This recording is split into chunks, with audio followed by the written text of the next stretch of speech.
Good morning, Elizabeth Moore here, and today I'm going to address one of the topics that I am most passionate about in regards to diastasis recti. If you've been following my journey at all, you'll know that this was my major issue that I had postpartum, and I didn't correct it until I addressed the root cause. So it's a common misconception that incontinence, so what I like to call that pee when you sneeze phenomenon, that is a direct result of the trauma to our pelvic floor that we experience during delivery. So that incontinence postpartum, a lot of people think that the only reason that happens is because of the trauma that we experience. But that's actually not true. It can be true for some women, of course, everybody's different, but you'll actually find that a lot of mamas who've had C-sections will have issues with incontinence after pregnancy as well. So it's not only related to the trauma to the pelvic floor. So why is incontinence related to diastasis recti? Because the core and the pelvic floor are so deeply interconnected. That is where we run into these issues. When one of them isn't functioning like it should, chances are the others isn't going to be working as well. So what does that look like? So, we have those abdominals run straight down like this. Normally they're together. When there's a separation, that's where we come into the problems. So when they're together, like in a normal situation, our abs and our core basically act as a corset, holding all of our organs and all of our insides where they should be.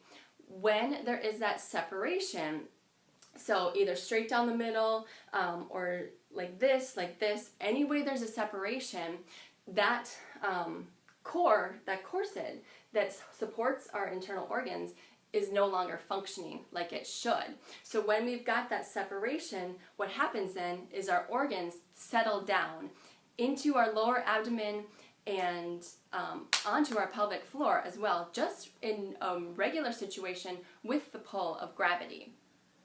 Now, when we do anything that increases our intra-abdominal pressure, so sneezing, exercising, jumping, running, what we are essentially doing is increasing that intra-abdominal pressure. So if you remember from a past video, that's the actual cause of it. So we are increasing that intra-abdominal pressure and essentially pushing our organs forcefully and quickly down onto that pelvic floor, which is already compromised. It doesn't have the support of the core as well to be functioning with it.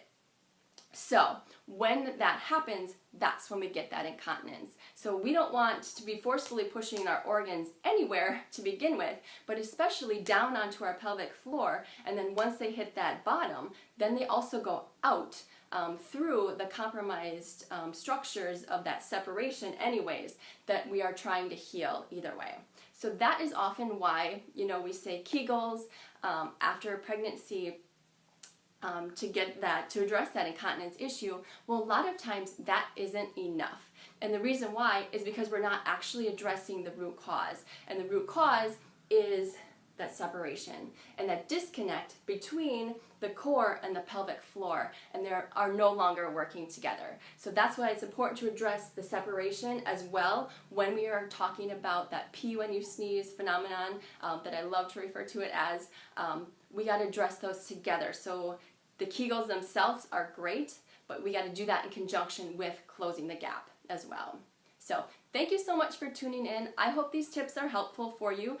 Don't forget, you can drop your questions below, and I will be sure to answer them as we go along in this series. Thank you so much for tuning in.